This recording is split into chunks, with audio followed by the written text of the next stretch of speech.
forum. This is the Friday evening forum which we have at the EGROW Foundation. And EGROW Foundation basically is a policy-oriented think tank. We believe in research-based policy advice to the government. It is in this context that we have started this series about a year back, where we bring in the contemporary issues and then we bring in the best minds available across the world to talk about those contemporary issues. I'm very happy to announce even now that next week we have the Nobel Laureate speaking to us on another contemporary issue. Today, we have Brigadier Sahgal speaking to us. To chair the session, we have our chairman, Dr. Arvind Virmani, who is well known as an economist across the world. He has been the former ED at IMF. He was the chief economic advisor of India. He has worked long years in the Planning Commission. He was also the director of EGROW, another important think tank. He has published profusely different places, including refereed journals, and he has a number of books to his credit. With this, I invite Dr. Virmani to chair the session, please. Thank you, Charan. It's a pleasure to have Brigadier Sahgal, who is a member founder of the Forum for Strategic Initiative, which several of us founded, so I've known him for many years. But let me, for those who don't know him, let me just give a brief introduction. Brigadier Arun Sahgal, PhD, is retired brigadier, but also has a PhD.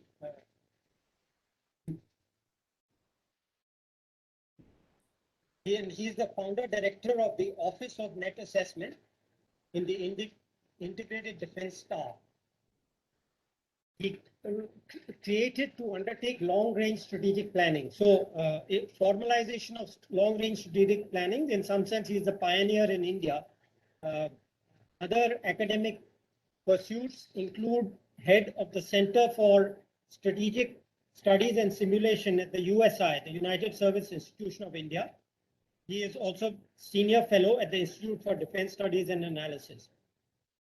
His research areas include scenario planning workshop for Indian participants, geopolitical and strategic dimensions of Asian security, with a focus on China, India's neighborhood, and Indo-US strategic relations. I'm sure he will give the benefit to us of all these studies and other things he has done benefit today in his talk.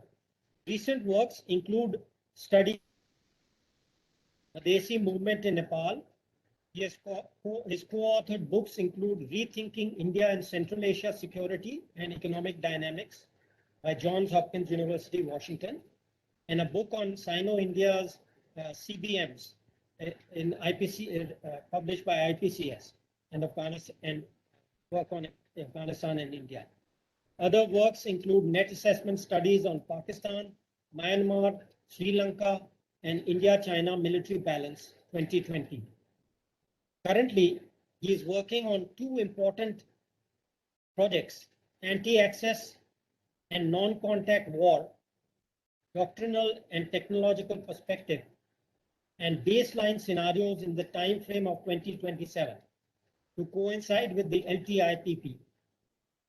He was a member of the National Task Force on Net Assessment and Simulation under NSC and continues to support them through consultancy and arrangements.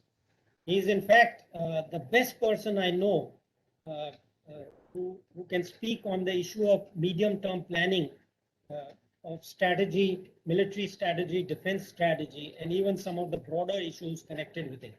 So we are very fortunate to have him, and I hope he has time to spare his talk to take all the questions. I'm sure there'll be a lot of questions. Thank you, Brigadier Arun Sahgal, Dr. Sahgal. Thank you, Dr. Virmani and Dr. Charan Singh, for this opportunity to share my thoughts and perceptions on India's security environment and medium-term challenges that India faces. The reason why the subject is medium term is that we are already in the near term and in the present time frame, what all capacity and the capabilities that we have are already with us. In the medium term, we have to take a perspective of the medium term to see how the challenges is going to manifest themselves and what capacities and capabilities that we need to develop. Because 10 to 15 years is a normal cycle for developing a credible or a near credible military capability. Vivek, the first map, please. First slide.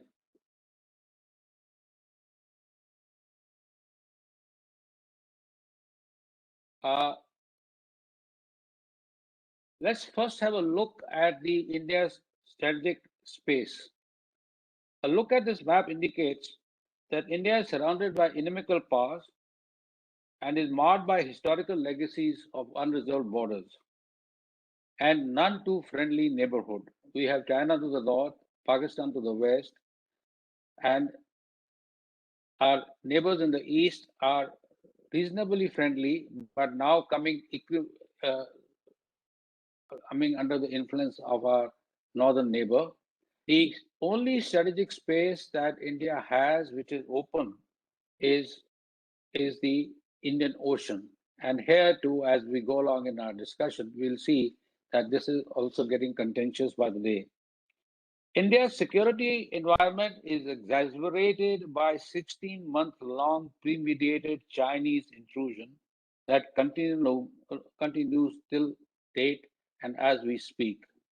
Not only that, China have done a credible build-up all along the border, which includes developing more air parts, deploying more air power, upgrading its military posture, bringing in rocket forces, and even missile batteries have been brought closer to the borders.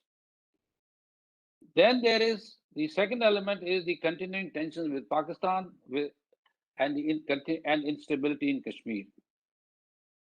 As if this was not enough, we have a development in Afghanistan which has a potential to give flip to both radical Islamic forces and militancy in J&K.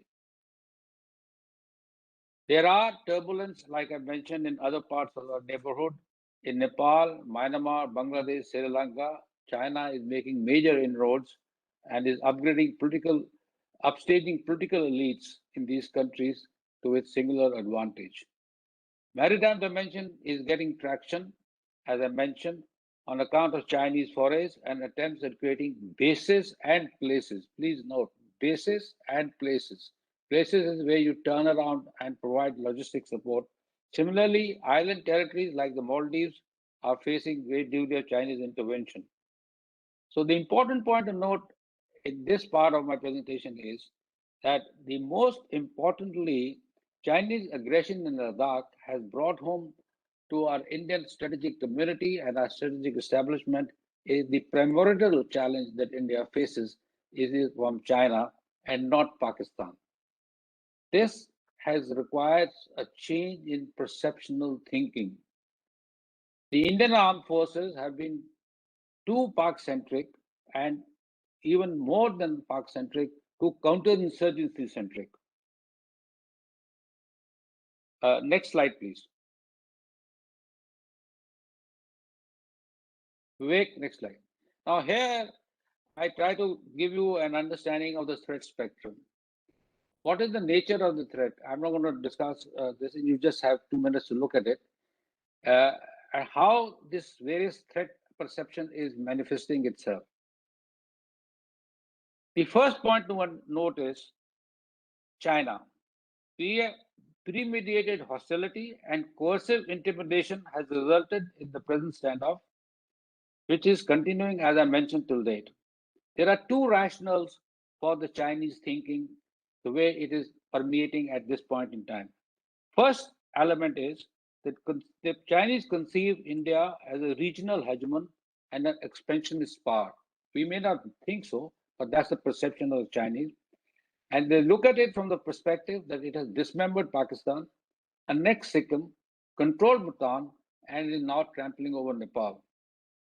Second, They see India leveraging strategic partnership with the United States to bridge the asymmetric military gap in the medium term that can possibly converted in not too distant a future as a second front for the Chinese, which currently looks all its threats from the eastern perspective, that is Southeast, Northeast Asia perspective. Third element is that the rapid infrastructure development, which is a clear shift from India's old policy of scorched earth. India initially believed the fact that if we do not develop too much of communications up to the border, we would be safe and the Chinese will not cross multiple mountain chains. But there has been a shift, and we have undertaken an exceptional development that has brought Indian forces much closer to the Tibetan plateau. This is allowing us a rapid build-up, swift deployments, and undermining Chinese territorial advantage. The next element of Chinese perceptual thinking is that the abrogation of Article 370 and the creation of Union Territory of Ladakh undermines the status of Aksai Chin as an attempt to altering the status quo in the region. Therefore, the Chinese have built up a narrative of India as a destabilizing factor in South Asia and is putting in place a strategy of containment both through border coercion and building multiple faceted partnerships with India's neighbors to pose a multi-front threat, which includes China, Pakistan, Nepal, and maybe tomorrow Afghanistan. Now the next challenger is Pakistan. Reorganization of state of J&K into two union territories has been a major blow to the Pakistani military political establishment. Rattled and unnerved military establishment is reacting through a strong anti-India reaction and has been upping the ante through a hybrid and proxy war. Things are ominously quiet following the ceasefire agreement, but our current indications are there are stirrings that are taking place and a large number of militants and terrorists are being moved closer to the border in training camps. Belief within the Pakistani deep state is that if India can legitimize its control over J&K in the next few years, its occupation will become a fait accompli, making a J&K a lost issue. Adding to this is the China-Pakistan bonhomie, which is further vitiating the security environment. CPEC has become a strong strategic bond between the two countries. Other neighbors. Nepal is emerging as a new flashpoint. Lipu Lake Tri-Junction, which has led to this cartographic aggression by Nepal and has resulted in spoiling our relationship, is not about cartography. It is about a road connecting Tri-Junction, which is onto the Tibetan border. For the Chinese, this opens up a new front from where India can deploy forces rapidly against them. Similarly, increasing Chinese investments in Myanmar, Bangladesh, and Sri Lanka, and subversion of their political elites through economic and development goals are a part of strategy of containment. These allow, particularly on the eastern flank, which you see here, these allow China what we call strategic land sea bridges. They can use the land to occupy the sea and come into the Bay of Bengal.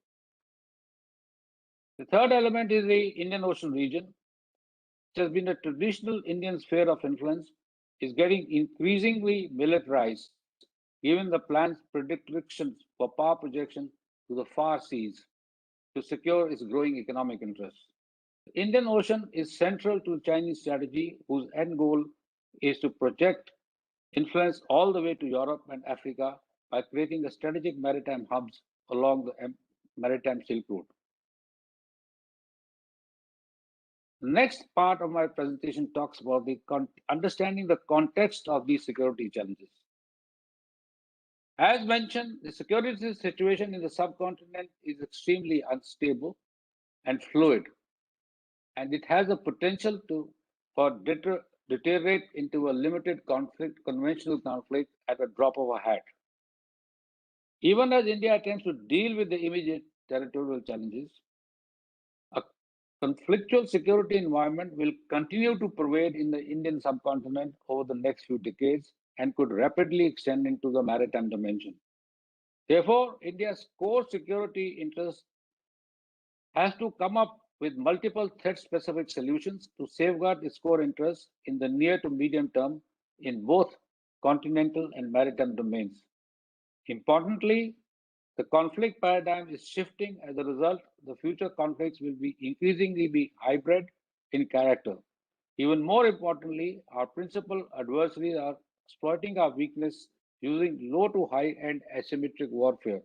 We saw what happened to our electricity grids, and tomorrow we may find our banking grids also being attacked similarly. And the warfare is transcending from our conventional understanding of irregular and regular wars. This perspective is important as we go about building our capacities. Further, our principal challenges not only have credible and rapidly improving conventional capabilities, but also our strong asymmetric capacities that heighten this challenge. Importantly, both are credible nuclear power and both are involved in upgrading their strategic forces.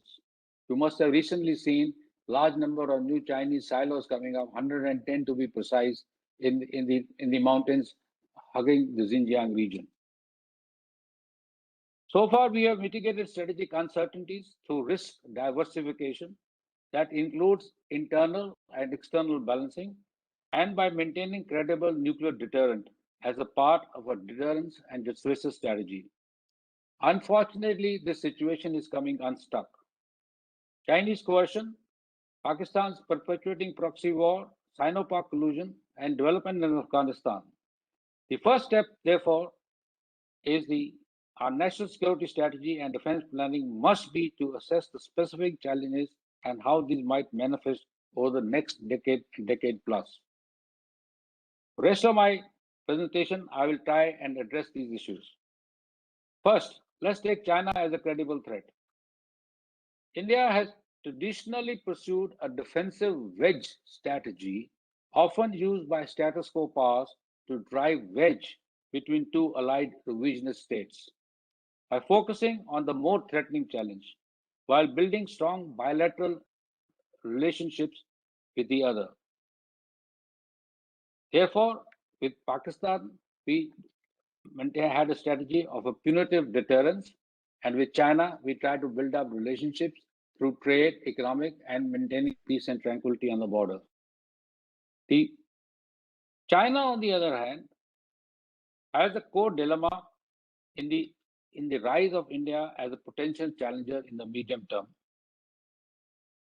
It believes that India is an aspirational power with a strategic outlook and whose alignment and power balancing partnership with Indo-Pacific, in particular the US, is seen by Beijing as a part of a well-conceived China deterrence strategy.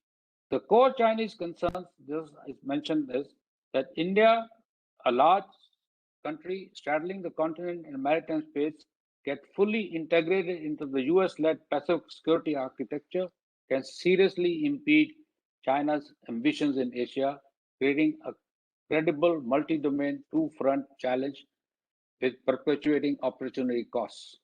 Please understand, it is not only the challenge you create, there are a large number of costs the country have to bear to deal with that challenge. Also, a strong and a capable India, aligned with the US-led security architecture in Asia, can become a rallying point for regional states, particularly in Southeast Asia and to a degree even in West Asia. Seen in that construct, Wuhan and Malappuram informal summits and extensive bilateral interactions were driven largely in the Chinese perception to prevent total Indian drift into the US camp, allowing China to focus on the more important challenges in Asia Pacific. From Chinese thinking, that situation has passed and that is no longer possible. Chinese now have started to believe India as an intrinsic partner of a larger quadrilateral strategic architecture, which is seen by them as an Asian NATO. Thus, the major underpinnings of Chinese strategy against India are where India externally and domestically, including using muscular revisionism to compel its regional neighbors to acquiesce in Beijing's luring against them, as is if India is weakened militarily and economically, its value as a counterweight of a broader US goal of countering China's regional influence will get undermined. In other words, rather than winning war, China is targeting for a comprehensive and overwhelming geopolitical and strategic advantage vis-a-vis India, which cannot be altered by war. Managing the Chinese challenge. Military challenge from China is not episodic, but part of Chinese grand strategy, as I tried to outline. We therefore must avoid any miscalculation about its intent. For India, there can be no return to business as usual unless China measures withdraws from our territories, reverts to complete status quo, and institutes measures aimed at restoring trust. An understanding on boundary resolution is an imperative that cannot be put up indefinitely. India has two straightforward military options. China maintains vis-a-vis China, maintain pressure on the PLA through credible forward presence, shifts its border strategy from dissuasion to deterrence. That includes redeployment of strike formations from Western Front against Pakistan to Northern and Eastern fronts, credible and dissuasive air power, and forward build-up in critical areas to speed up mobilization and logistic sustainability. This requires clear political direction, both on maintenance of forward posture and use of force. India must be prepared for a conflict at short notice. The fact China is continuing to its build-up and is pushing its logistical infrastructure close to the LAC must be noted. Recently, Chinese have connected Nanchi, just 25 kilometers from the Arunachal border, with a high-speed rail, and has also deployed S-400, which has a range of 400 kilometers of radars at both Nyangchi and at Hotan, opposite Ladakh. A limited conflict scenario is more likely and calls for a clear strategic understanding of its manifestation and escalation dynamics. Nature of conflict with China. First is coercive muscle flexing and intimidation. What is happening in Ladakh is this element of Chinese challenge, that is muscle flexing and intimidation, entails build-up of force levels in selected areas of disputed LAC, occupying them and creating a fait-accompli situation. Coercive build-up, cyber attacks, asymmetric warfare, and influence operations form part of it. From here, we can move to what I call an intermediate level of conflict, where present posture escalate into a limited war of high intensity. This scenario results in limited attacks in areas of interest and capture of tactically or operationally sensitive terrain. Such as attack would be planned for post-conflict bargaining. The best advantage of example of this is what we did on the 9th or 29th and 30th August last year when we occupied the southern bank of Pagongso Lake and upstaged the Chinese. So that's the kind of scenarios we have to be prepared for. The next is the high intensity limited war under informationized conditions. This is the escalation to a much higher level of warfare, which will encompass both region and have global ramifications. It will be a decisive political step. Such an escalation need not be continental, but will be multi-domain and include maritime domain. This will take the shape of a sectoral offensives, including at sea, to capture important territorial space and inflict major damage by use of all non-contact forces, rocket, long-range artillery, and its cruise missiles. Aim would be degrading our war potential. This level of war has a high potential of escalating to nuclear standoff. How does India respond to such a nature of challenges? India's military strategy is currently focused on what I call a territorial defense orientation. This needs to shift to one based on developing capabilities to deny PLA the ability to project power. This entails raising the cost of military intervention through means that are both asymmetrical and disruptive, or what we call an Indian version of anti-access and area denial strategy. The strategic construct is to raise the cost of military intervention will have to be more political than military. The use of force in the face of credible and provocative Chinese buildup and aggressive moves like the one in Galwan may have to be contested with resolute political leadership and resolve. Calculated risk in concert with instruments of national power will need to be taken. It needs to be noted that this is not a punitive strategy, but one of conflict prevention by indicating both the reach and potential of Indian capacities and the costs that will be entailed should the Chinese decide to escalate. Therefore, the threat of using force must not only be credible, but also value exchange in terms of losses must weigh against the belligerent, that is, the Chinese.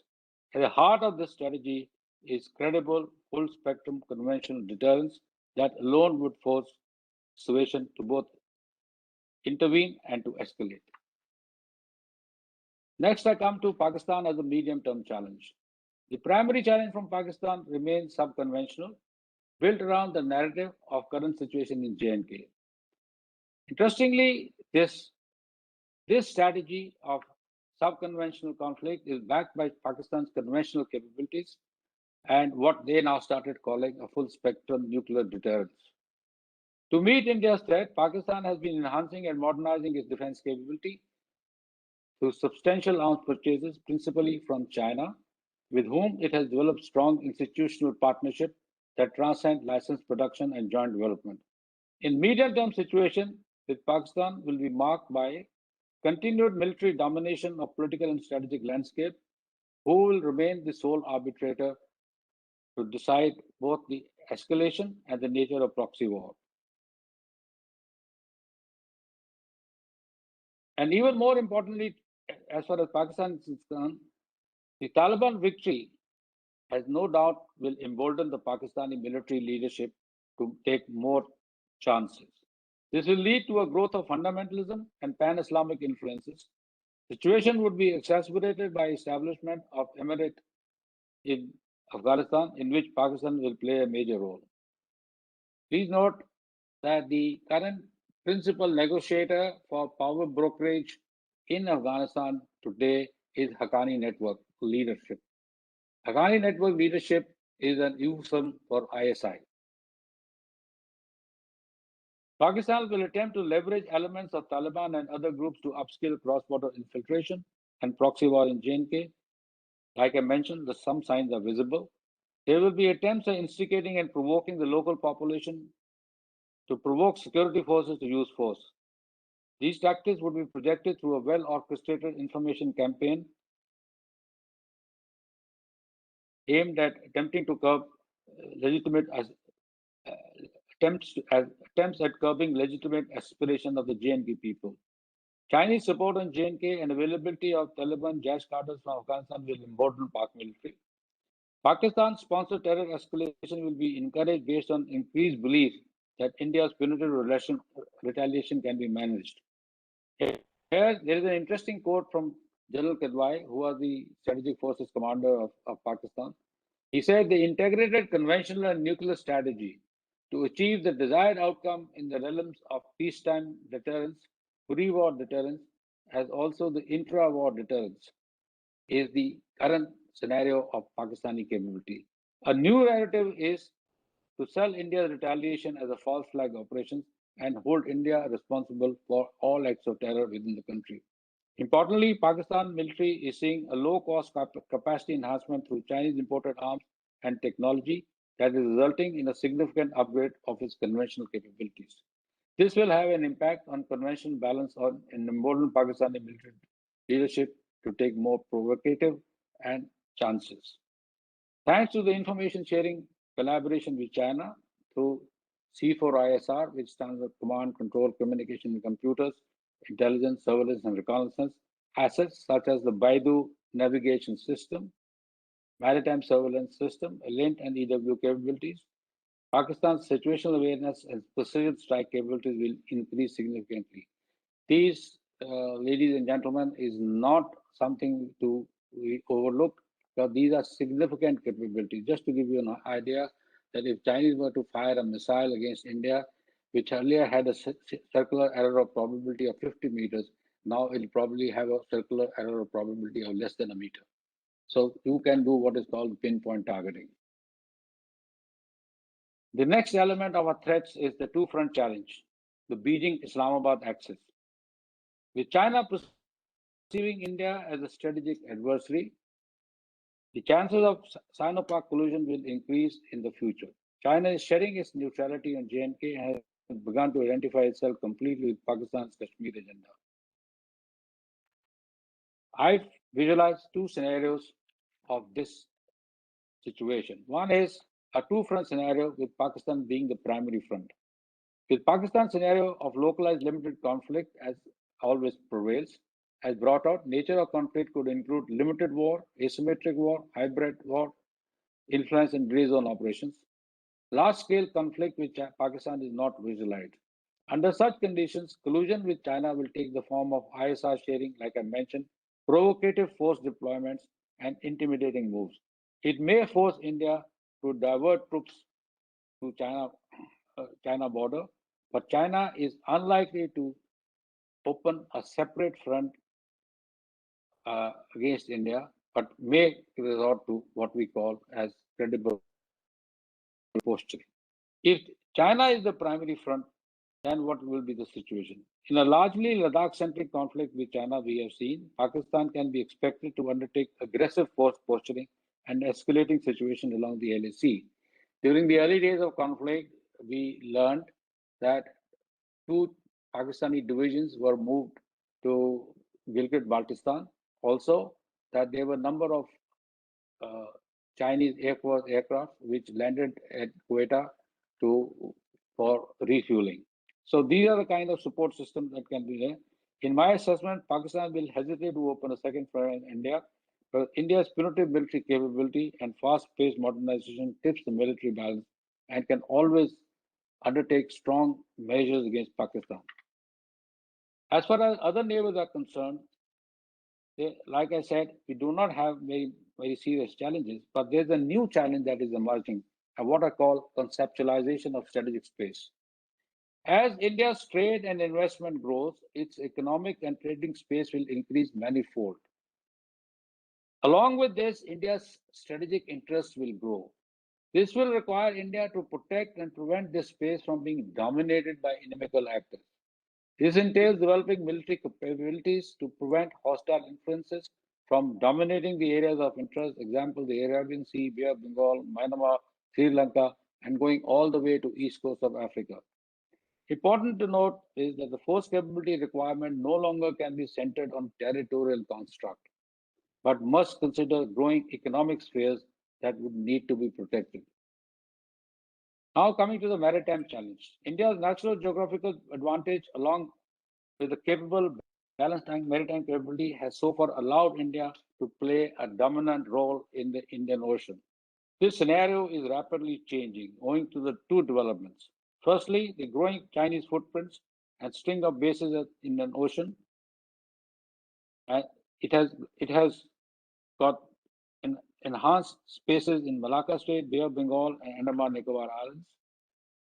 Interests Chinese inroad and facilities along the Makran coast of Pakistan that includes Gwadar and Jiwani, which is being developed as a military port, along with the Chinese growing influence on the western seaboard and in the Persian Gulf.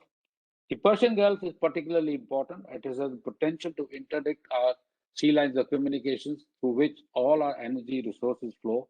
And all of you are aware that we are 85% dependent upon energy flows. Therefore, both Pakistani capabilities enhancement and increased Chinese presence have an impact on the future power dynamics in the Indian Ocean. The changing balance of power. China is undertaking major naval expansion in Iowa, from Djibouti to its control of Hambantota port in Sri Lanka and Gwadar and Jiwani. Pakistan is also looking at port facilities in Iran to expand its operational reach. Plan is expanding, that plan is PLA Navy, is expanding at a furious pace. In the last decade, plan has commissioned 119 major ships It has 2 aircraft carriers, 2 more are under construction. It's building 33 destroyers, 54 frigates, 42 corvettes, and 10 nuclear submarines. The large amphibious warship force is being developed for Type 075 landing, which can land 1,000 troops and a battalion of tanks and ICVs. It is also developing a sea-based land attack capability that would see cruise missiles deployed on submarines and surface ships with a range of 1,000 to 2,500 kilometers. Importantly, China has recently inducted its long-range sea-based nuclear deterrent in the form of Geelong 2, 3, and 4 submarine-launched ballistic missiles on its Jin-class submarines. To support this massive investment in naval capabilities and to support its deployment along the exterior lines, Chinese are developing defensive lines based on strategic strong points across the Indian Ocean, which can be used to safeguard for exerting military control over the choke points. Please show the slide.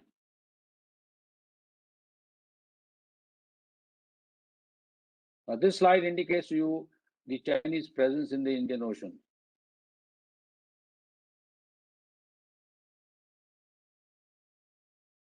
These developments provide China and Pakistan the potential of wresting control over the Indian Ocean slots at a critical juncture of the conflict and pose a serious challenge to Indian naval dominance. The bases in Gwadar and Djibouti and growing maritime partnership with Russia and Iran can potentially create a China-dominated anti-access area denial strategy. Please show the next slide. This is the area, if this line which you see, this line, this is the line which can be covered by the deployment of Chinese anti-access air defense assets, which are in the terms of sea-launched ballistic missiles, sea-launched cruise missiles with the ranges of 2,500 kilometers. So you please note that this whole region, which used to be practically an Indian lake, is going to becoming a contested maritime space. For China, the challenge is that over time, this can change the balance of power both in Indian Ocean and South China Sea. There are multiple schools of thought. From Chinese perspective, these developments are part of our concerns in the context of Indo-Pacific strategy, marked by India-US naval synergy and Quad-based security architecture. Hide the slide, please. For China, challenge is that over time, this can change the balance of power. This is a range of the missile systems, please. You can have a look at that. So see the coverages. I've given the ranges and the types of missiles also. DF-21D, DF-26 range 4,000 kilometers. And please note they are deployed well inside the Chinese territory. This is an important element from the maritime context we have to understand is that primarily because China does not have interior lines of communication for moving its naval assets. It has to move them from the Hainan base, which is the main maritime base, move them through the South China Sea slots. That's the reason they have captured most of the South China Sea territory, push them through the Malacca Strait, and thereafter they are in contest with the Indian Navy and whatever the security strategic architecture we create out of quadrilateral. Now this is where the whole problem occurs, and therefore they will deploy what we call an anti-access area denial strategy of strong leverage of these capabilities, which are interlinked with their space-based systems and have a very high degree of space-based surveillance.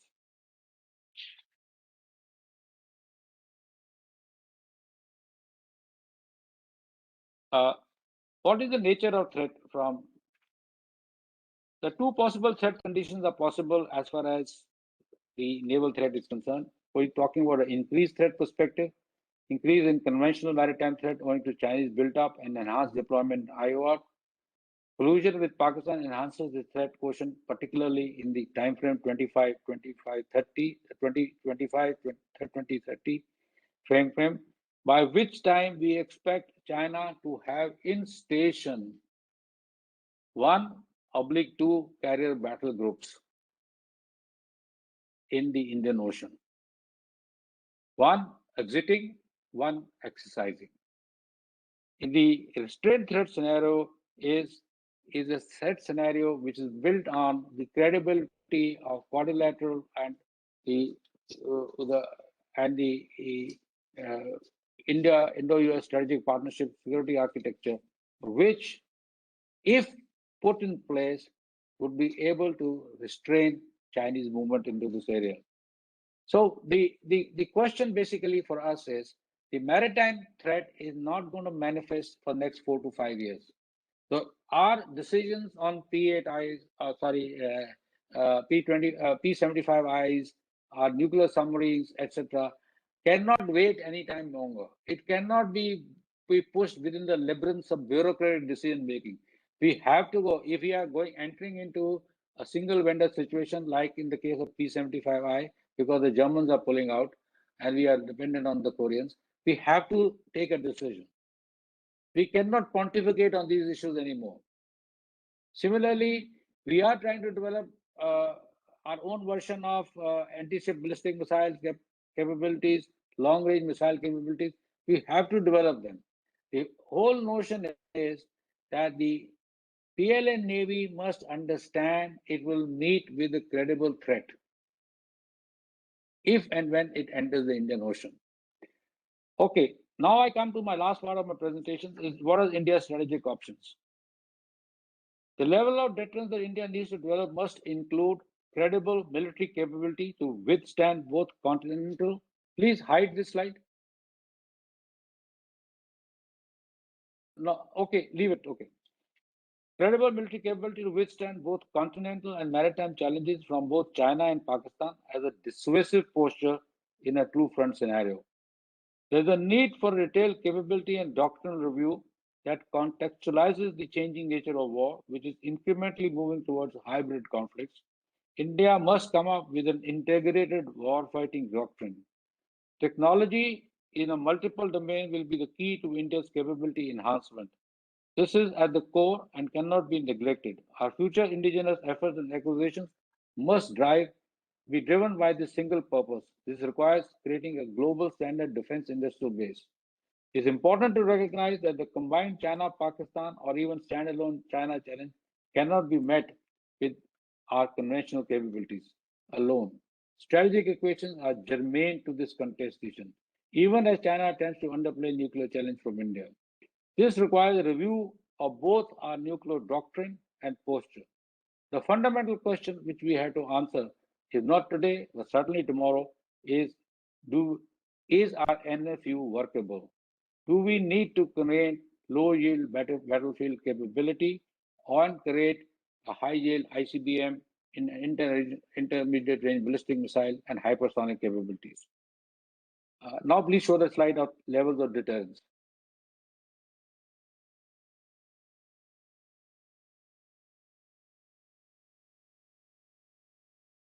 This is the levels of deterrence that we are looking at. Please focus on the level of deterrence against China and Pakistan in standalone mode. That is this part. Dissuasion with China is existing, with Pakistan is existing, credible to be developed. We do not have a credible dissuasive capability. With Pakistan is existing, punitive we do not have, not viable in midterm. We cannot develop midterm punitive strike capability. We have to start working on it now to be able to achieve it by 2040, 2050. As far as the deterrence desired against their collusion with Pakistan, I said is credible. We by and large have it, but with Pak primary front, dissuasive is there, not punitive. As far as China is concerned, it is credible on both occasions and it's achievable. Thank you. Now, my last part in my presentation is what I call balancing strategies. Please hide this slide. Credible force capability development is a long-term process, and if decisions taken today required minimum of decade to 2 decades to materialize. This requires India to develop a balancing strategy by shedding its ambivalence and proactively leveraging its strategic partnerships. The move to induct Australia in the Malabar exercise, the quadrilateral, and our relationship with the United States must be seen in that context. Towards this, India needs to take the lead, along with the US, to develop joint strategies and a regional architecture. We have been pushing the Americans in our discussions a lot, and what you see today as a Malabar exercise, I dare say, is a function of our report, which we created last year. And as a result of this, the government and both the American government is a joint report, us and the Americans, that you see the Australians being included in. The whole idea is that we must not allow China to dictate the strategic narrative. And during the period of this next 1.5 decade or 2 decades, India has to have a balanced strategy, but the balancing strategy must be coupled with what I call internal balancing.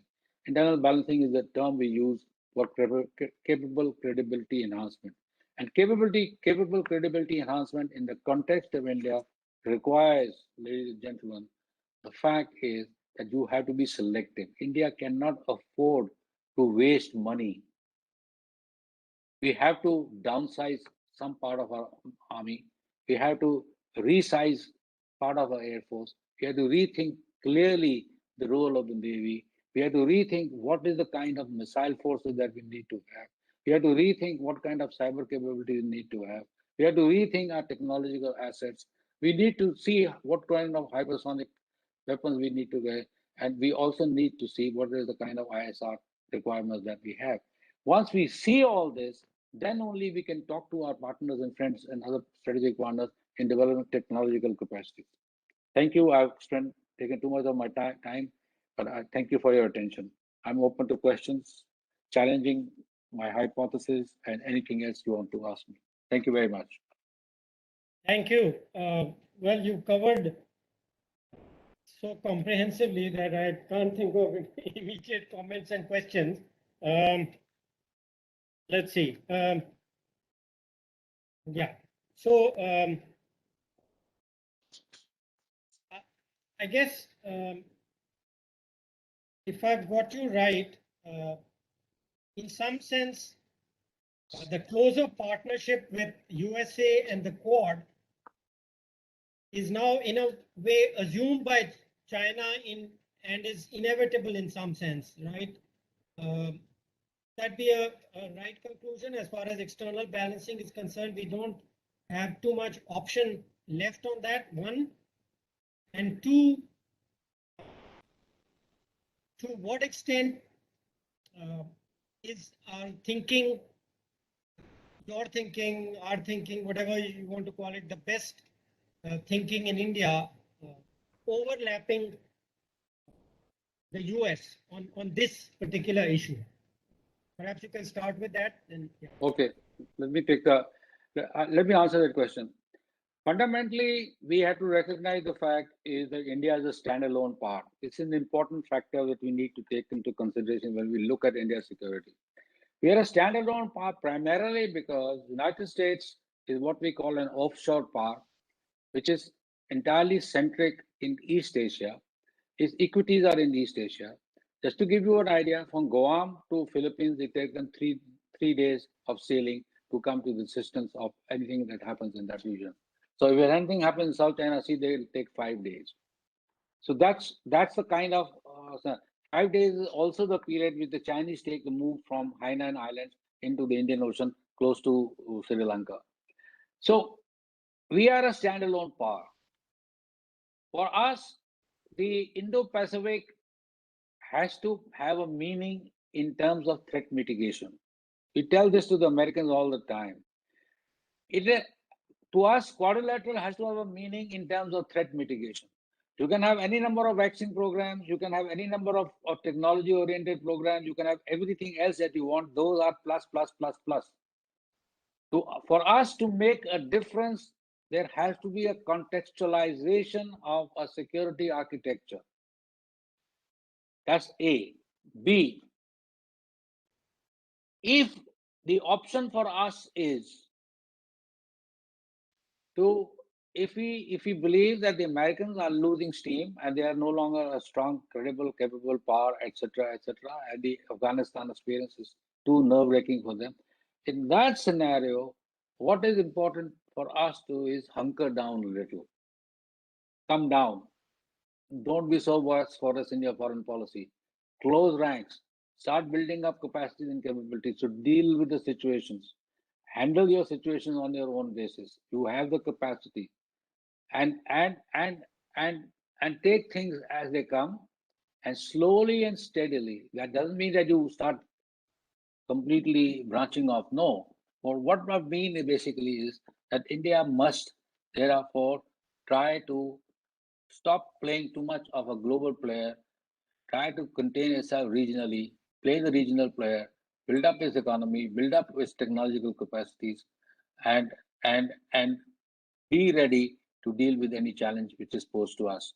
Uh, like I told you, China is not going to be in the business of starting a long-range war, big war with us. It can be escalatory wars, like I try to explain, intermediate to even even higher levels of that.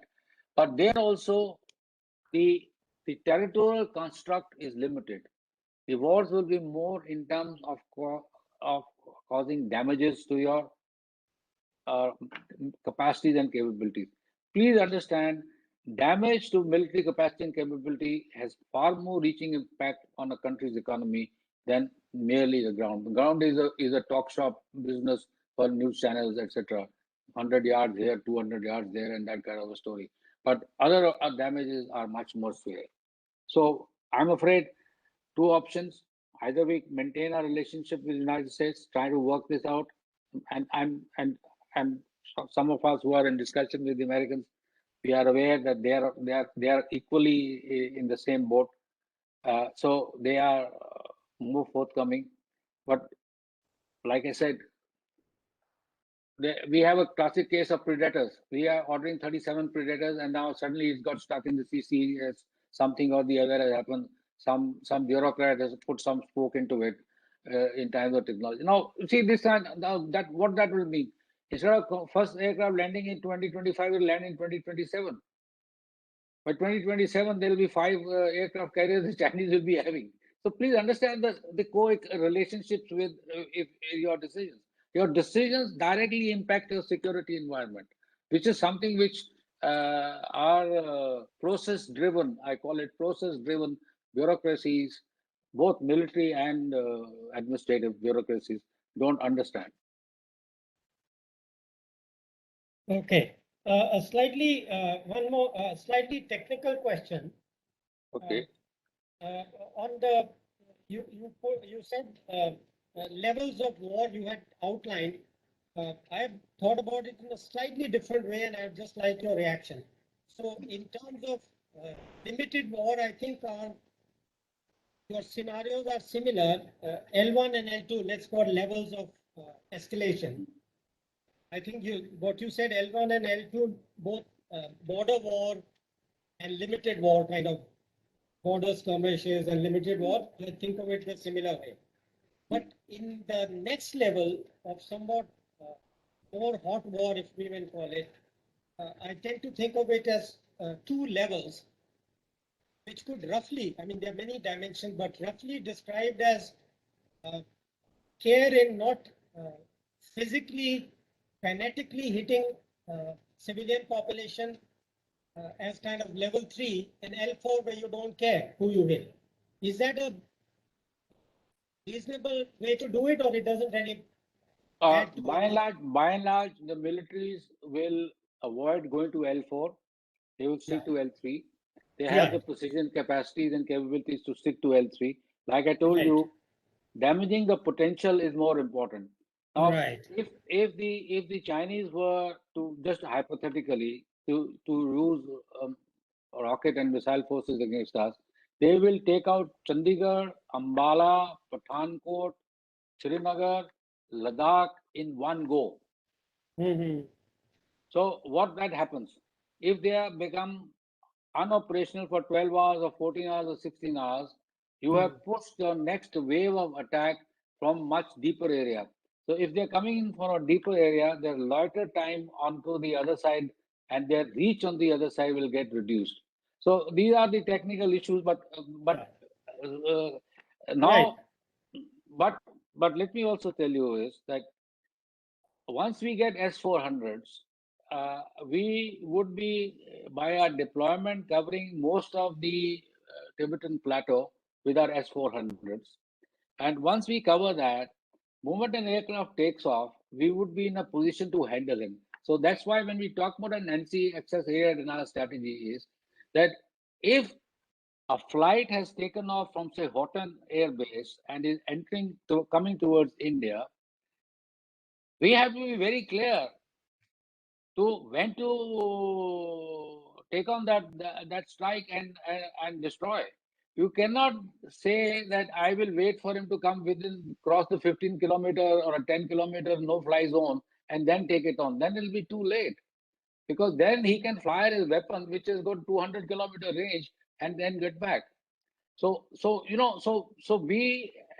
That's why I say when we say when we tell our friends who are currently serving in the system as well as in the National Security Council, please rethink this whole matrix. You cannot function on the Second World War matrix. You cannot function on them. And this is not our dilemma. This is a dilemma of all forces, all militaries in the world. Because technology has provided you reach. But the question is, how do you leverage the reach is the most important part. Yeah. Okay, that's good. So I think Charan, Charan had I have I a guess, couple of. Charan, Yeah. I have a question. Yes. May I ask, Charan? Charan Please go goes. ahead. No, I am chairing the session. I was Sir. going to ask Charan first, but that's fine. You are more eager. sir. So Dr. Kishan Das, you go ahead. No, sir. Let Charan ask. Sorry, Yeah.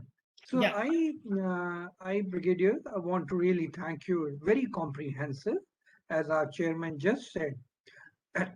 You have covered various aspects. So I have a very few questions and queries coming up in my mind. One is listening to you. I'm getting a feeling, and I want to know from you how real is the war scenario that you have painted in front of us, keeping in mind this high-tech equipment with 2,000-kilometer firing range and a 4,000-kilometer firing range, and submarines mounted with these. How realistic is this? Secondly, if India, and if you think it is realistic, if India has to prepare itself to really provide a deterrent opposition, because in the Bay of Bengal and Indian Ocean, which China wants to dominate, obviously for reasons which you mentioned, trade and economics, what is the type of budget that you think India should allocate to defense? Okay. And my final question is, with the turning tide in Afghanistan,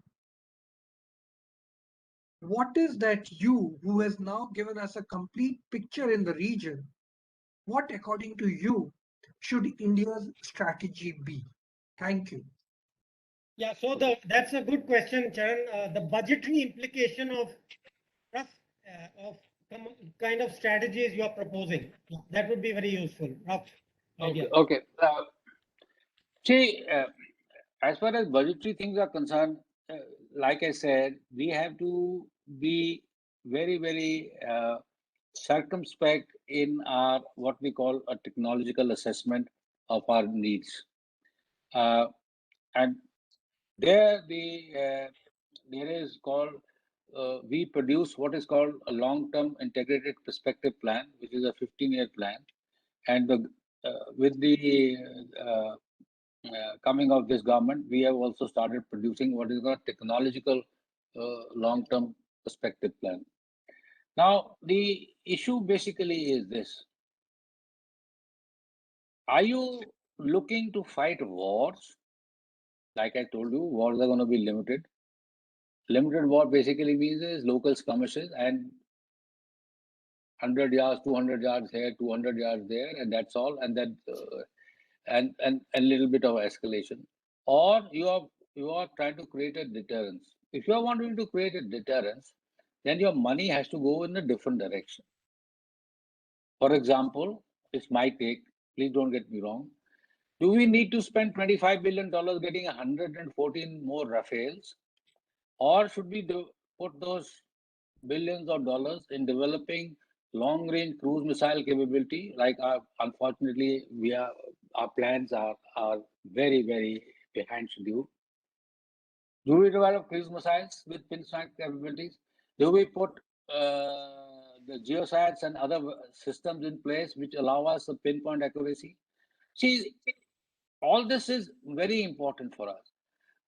What happened in May of 2020 was the fact that we were surprised. And we were surprised because the Chinese who were doing an exercise suddenly decided to move forward. And we have surveillance system, but they are not integrated. You have all kinds of capabilities, but they are not integrated.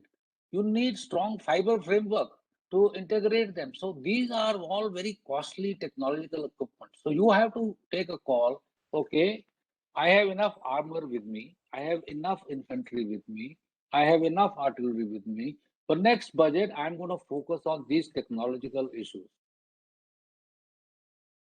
Or I will put 80% of my budget and 20% just maintaining these equipment that I have. My air power, I do not need more. Then the question comes: the Navy has to decide whether they want a 10, 5, 75I and the 5 nuclear SSNs, or they don't, or they want 2 aircraft carriers or 3 aircraft carriers. They cannot have both. India cannot afford both. So there has to be a prioritization of your defense equipment. That's what I was trying to explain.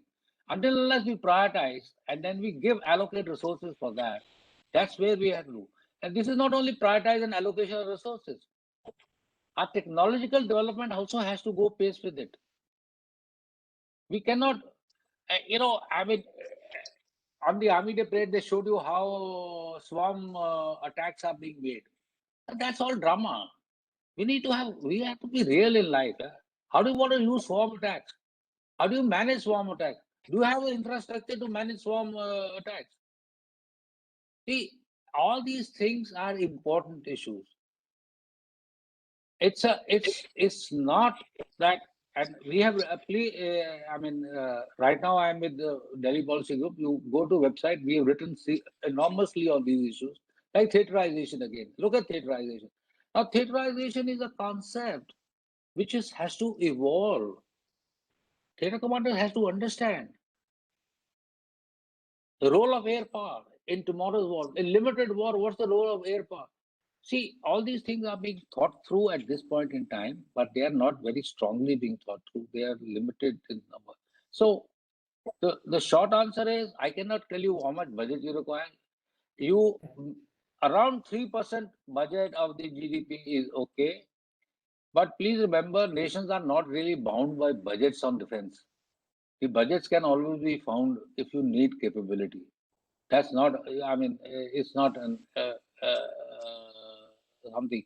But if my view would be sustain 3% budget for the next decade and a half, along with seriousness in decision making, seriousness in our technological capacity development, and holding people responsible for the project management is something which we need to do, not only just giving money.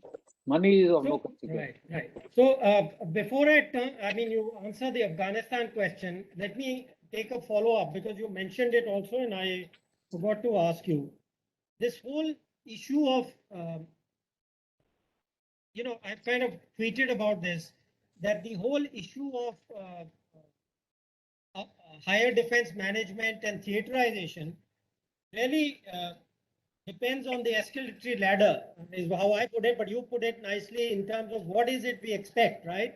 Whether we expect a limited war, whether we expect hybrid war, etc., all those things. So in that light, given that you already outlined all the scenarios, etc., uh, how do you see this reform? I mean, what would be the broad for our audience? I think I've read your article on that, but for the audience, just give a very brief picture of what you think. Our bottom line is you have to theaterization has to follow developing an integrated doctrine for the Indian Armed Forces. An integrated doctrine for Indian Armed Forces has to put in place a national security strategy.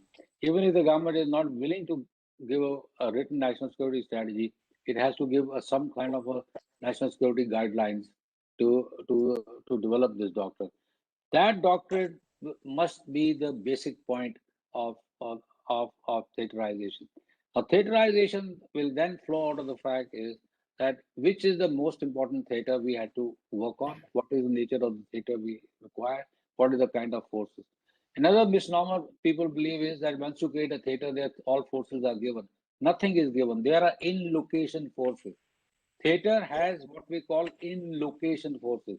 If you need 5 divisions in a theater, there are 5 divisions are located in that theater. That doesn't mean that the theater commander has them for all his life. I mean, he will not parcel them out. No. Similarly, if you have got 10 squadrons of air power in that and XYZ assets, air assets, those are in-location assets. So, or similarly in the maritime theater. So the question basically is this, is that we have said in our article is that you create a test bed theater.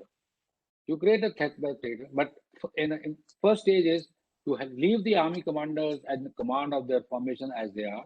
You supplement a theater commander over there and give him the responsibility of defining a full-fledged theater force structure and theater plans.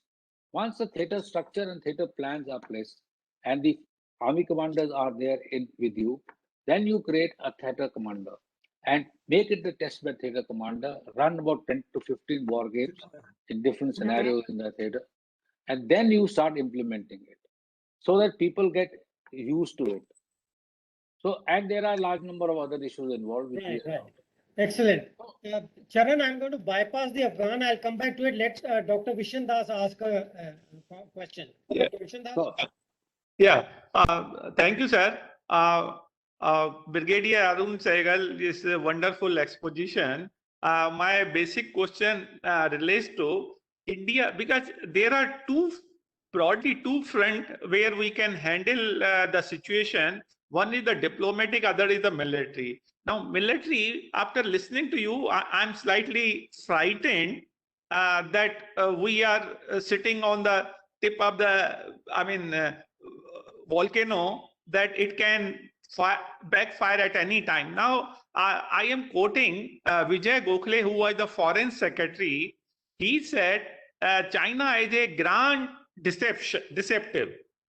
And so diplomatic options are very limited because whatever you say and whatever they say is not to be relied. And you said China surprised us. Now, we have learned the lesson from 1962, and it is a popular saying that you fool me once, shame on you because I trusted you. But if you are able to fool me twice, it's a shame on me. So I don't think it was a kind of surprise.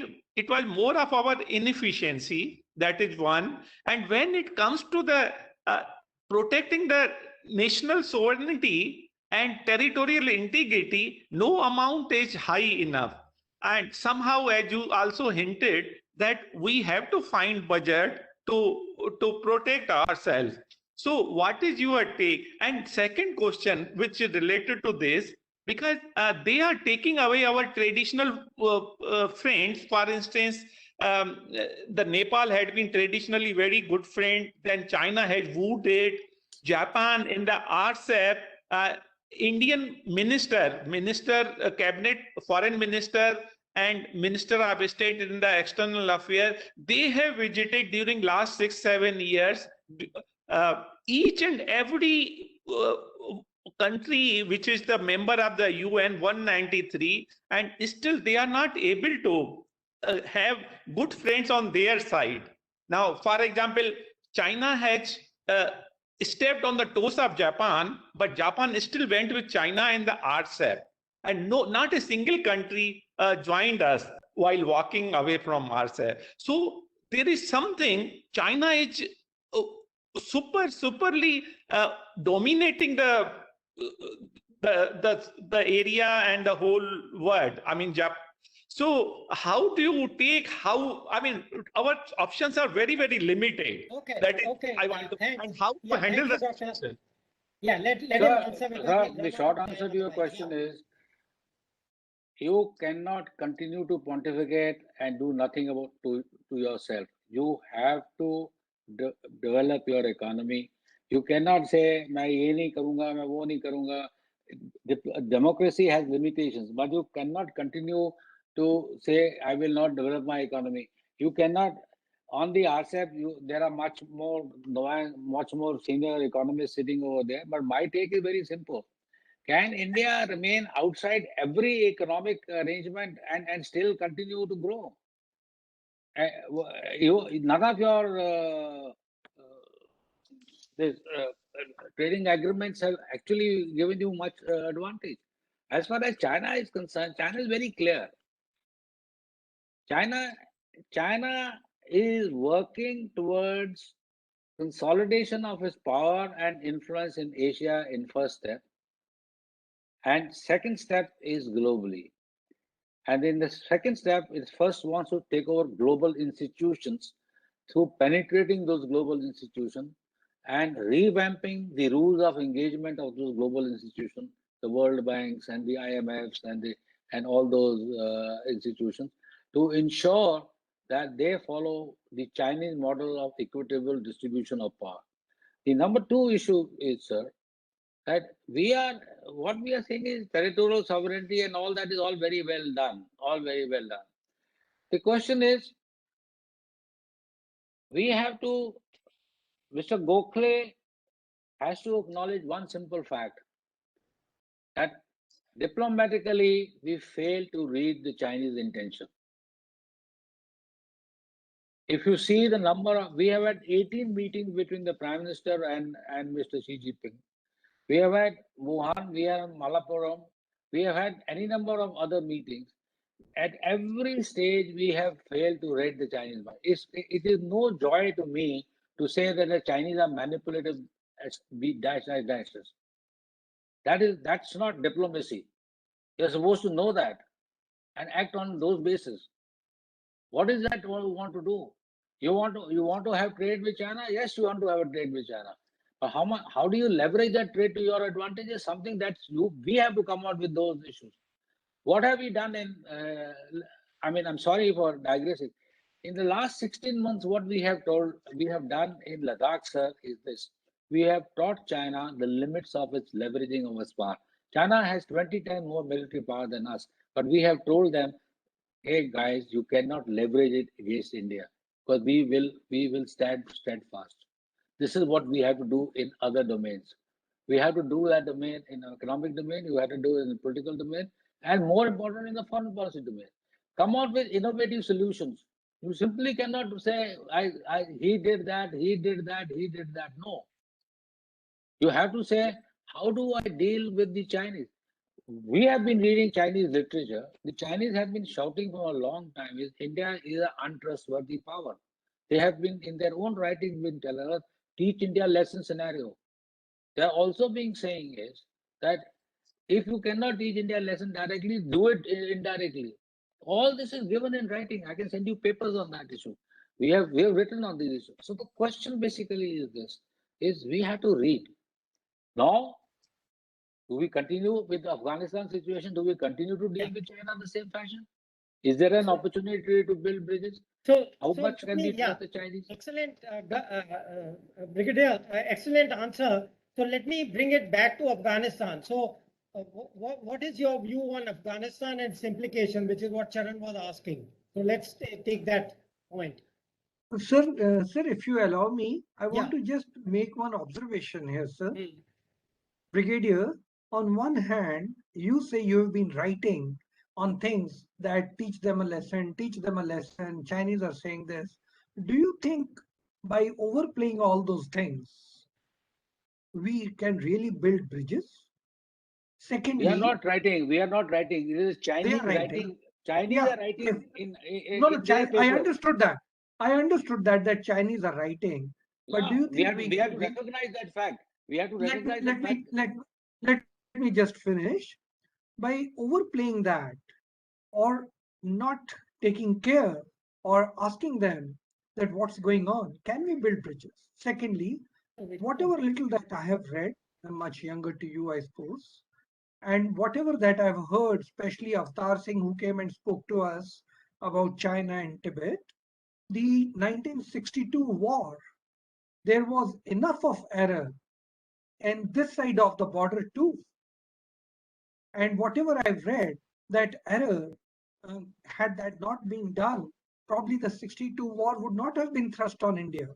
So the point that I'm trying to make is an observation that if bridges have to be built, if economic and commerce has to thrive and flourish, and I agree with you, with America, there are enough anti-China sentiments in America and in China too. But then 9,61,000 foreign companies are operating on the soil of China. They all came in. So I was only wondering what would be your observation. Thank you. And sorry for this intervention. No, no, Yeah. you don't play the same card. Yeah, you have five fingers which are different fingers. So you deal with China in multiple levels. At one level, you have a Chinese dissuasion strategy. Second level, you have a Chinese cooperation society.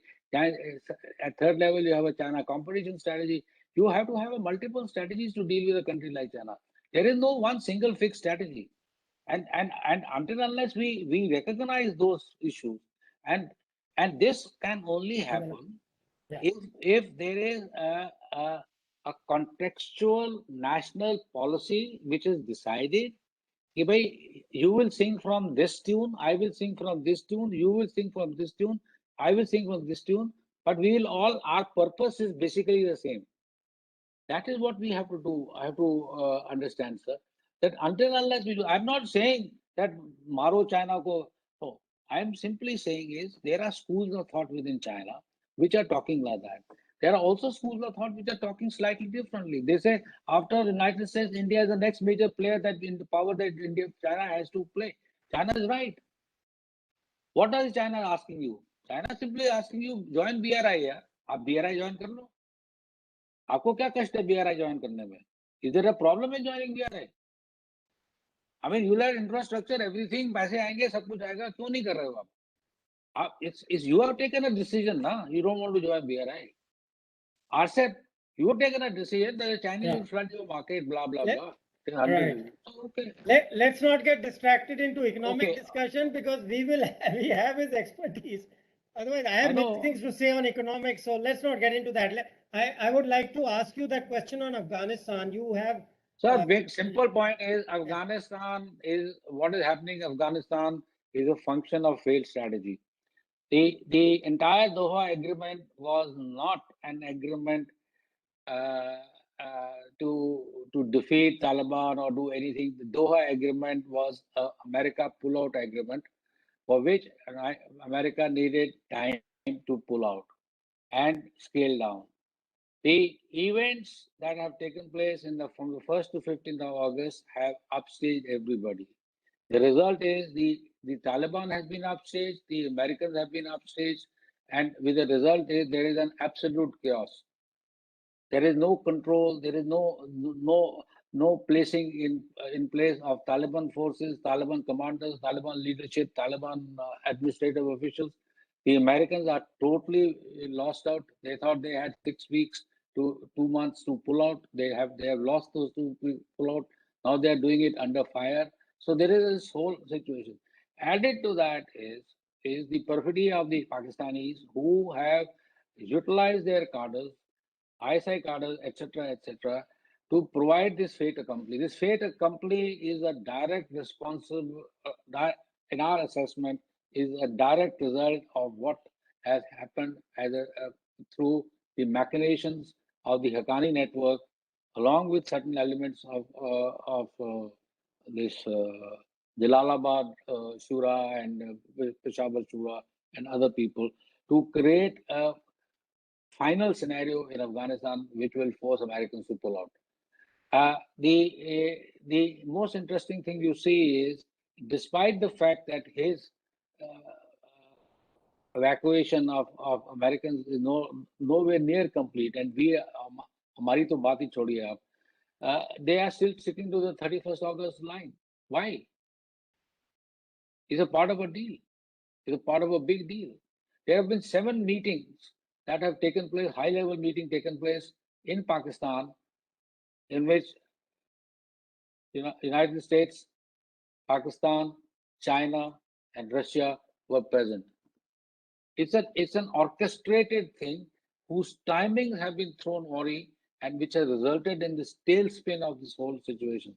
And today, the situation basically is this, that like this Sardari guy went and occupied the interior ministry, he's become acting interior minister because they can't dislodge this guy. The other guy who went to palace, he's become the so-called defense minister. So he sat down over there. So everybody who's sitting wherever it is. My last input yesterday was from high-level sources from our side also, was that the Haqqani network is negotiating the terms. And Mullah Amar's son, whatever the guy's name is, they're trying to make him the prime minister. There's no agreement on that.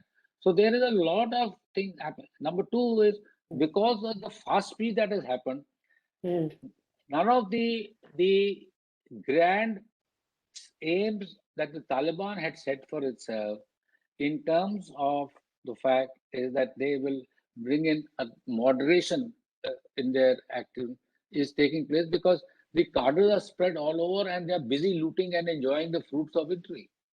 But there are one issue which I want to highlight, and this is an important issue. When you're looking at Taliban, please look at Taliban from 2 perspectives. One is the ethnic nationalism perspective. In terms of ethnic nationalism, the reach of Taliban is much more than ever of the Afghan government. Okay, they have been ruling the countryside and providing justice and assistance to people.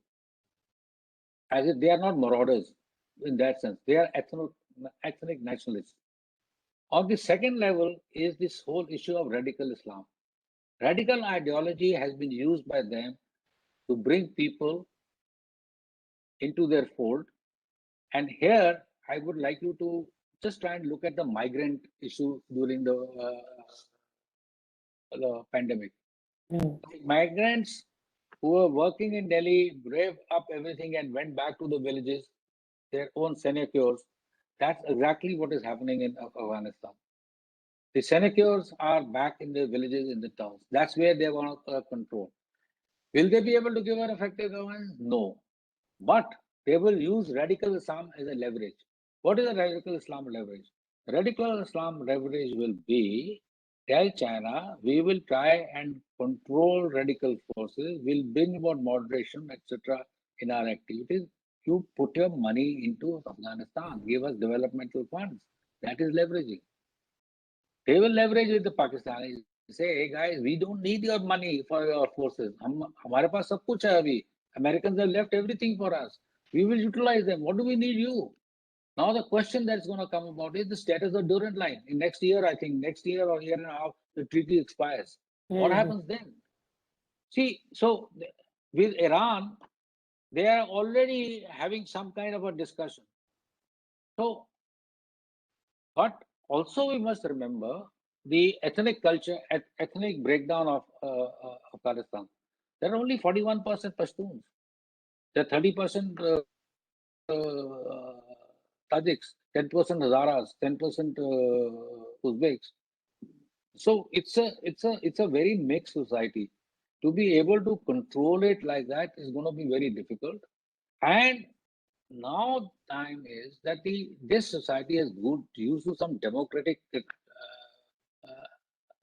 way of life, and there is a large amount of younger generation who there was a youth movement in Afghanistan, which was driving the country towards better life, better understanding, uh, developmental purposes, etc.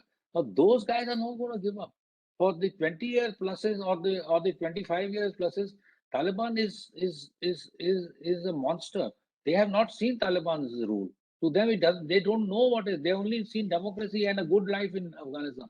So that's going to be a great. So what I will visualize is militias is going to come up. Militias will come up based on these people who will fight the Taliban's bad rule, force Taliban to change.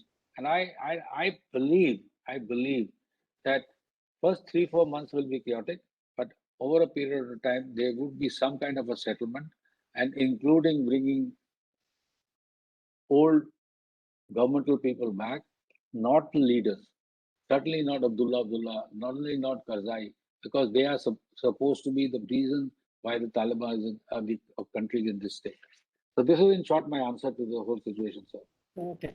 So just very quick, I mean, aside, the way I described it is because of the speed of the collapse, we are likely to see, many of us are experts for predicting kind of civil war. But what I saw that likely to happen was kind of an anarchy. Now, I'm not sure whether you are saying you're using the word chaos and you're saying only 3-4 months. Yeah, I mean, I would say if I said anarchy, I would say at least for a year or so, but I mean, that's a minor thing. But if you have some comment on that. Oh, I see things sort of settling down in to less than before 1st January. You will see things on I the see. mend in Very Afghanistan, quickly. and Okay. we'll have some kind of a governance system, which may not be the most ideal as we like it, but that's how life is. Okay. They'll have a governance system in place. They will get foreign recognitions. They will get money from abroad, and everybody will try and pressurize them into a certain kind of a behavior, which they might succeed, they might not succeed, but there will be some successes. So Okay. Yeah. So Charan, have you noticed any useful questions on the chat box or? There are, You but have a I think question? he has answered them in a way, Yeah, right. and there is nothing new that I could look. Okay. As I see, he has answered them very well. Okay, so then I think we can conclude. It's 5:30. We've had a pretty good, unless, as I said, is there any? We had I think some, we can conclude. yeah. Okay, thank you so much, Arunji. It's been a pleasure to have you here. Thank you, sir. Thank you. And Charan, Thank you. can I hand over to you to Yeah. conclude? Yeah. Brigadier, I would also like to thank you and our chairman for officiating and chairing the session. As you know, it's very hot and burning topics that you have covered. China and Afghanistan and the border issues and the missiles that you spoke about. What 30 years back looked like little toys. Today we are facing them and we are in the midst of a crisis. You are right. The priorities have to change. The budgetary allocations have to be designed and there are trade-offs involved. And then important decisions have to be taken. What is that we want immediately and what is that can wait? Maybe nothing can wait. We thank you for bringing all this up. Your talk will be up on our website tomorrow by noon. I will personally share with you the link to it. You mentioned during your talk a couple of papers that you have on these issues. We would really like to have a look at them. And I was also wondering, as you mentioned to the chairman a little time ago, we will be happy to do joint sessions with you. And we hope you will help us and we'll do it sooner than later because next 2 months, as you yourself concluded, maybe are very, very volatile and then things will settle down. To me, as an economist, if there is so much of unrest in your neighborhood, your own economy suffers. just to give you an illustration, I wanted at Stanford when they opened their China campus. I was doing my postdoctorate in Stanford. I asked them if they can open a Stanford campus in India, and they said, sorry, it's too risky. I said, well, if not in Amritsar, you can certainly open it in Bhopal. And they said, sorry, it's too risky. And it never got opened even today. Whereas there is a Stanford campus in China. So if the neighborhood is so volatile, and if we don't have the intercontinental ballistic missiles with 2,000 kilometer or 4,000 kilometer, I do not know people with economic power how much they would like to invest in us, as Stanford was so reluctant to invest and open a campus there. So your talk is so important for the next 2 months. I know we'll all be watching our borders. We'll be happy to do a joint session with you. I would Thank now you, sir. like Thank to you. make a very important announcement. Next Friday, we have Nobel laureate Michael Cramer speaking to us. I want to invite all of you and your friends. It's a rare occasion that a Nobel laureate speaks to us. And so therefore, I would like to make sure that you all, we all benefit from his time that he's going to spend to us. I'll be sending you the invite, all of you. Please watch our website and join us. With this, once again, let me thank you for such a involved, interesting discussion and such an elaborate discussion. We are generally told that we don't keep our time, but I'm sorry, the discussions are so intense. One is in a helpless state because you're in the thick of things, and you know the speaker is so knowledgeable. You want him to share more and more with you. So I apologize for a 36-minute delay. Both, Brigadier, I'm sorry, I know you are an army man.